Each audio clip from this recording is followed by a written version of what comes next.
જે લઠ્ઠાકાંડમાં ગુજરે, એક્સિડન્ટમાં ગુજરે, અગ્નિકાંડમાં ગુજરે, આ કાંડમાં ગુજરે, તરત કલાકમાં ગાંધીનગરથી જાહેરાત થાય કે તમામ મૃતકોના પરિવારને 4-4 લાખ આપવામાં આવશે. તમે બધા દિલ ઉપર હાથ રાખીને વિચારો, હું આપણે 4 લાખ રૂપિયા વાળા છીએ? ખાલી આપણી વેલ્યુ 4 લાખ જ છે? ગુજરાતના નાગરિકના જીવની કિંમત 4 લાખ? દોસ્તો, હું આજે આ ડભોઈના મંચ ઉપરથી કહું છું કે માણસના જીવની કિંમત 4 લાખ નક્કી કરી છે આ ભાજપ વાળાએ. હું એમ કહું છું કે ગુજરાતના કેબિનેટ મંત્રીને 2 લાફા મન મારવા દે તો 10 લાખ રૂપિયા આપું.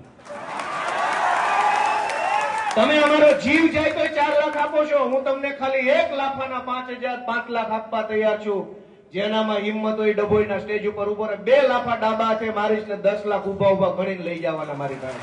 મેં કીધું એમ આવી જાય એક વખત, 2 લાફા ડાબા હાથે મારું અને 10 લાખ રૂપિયા ગણી લેવાના. એક નોટ ઓછી નીકળે તો રાજકારણ મૂકી દેવું છે.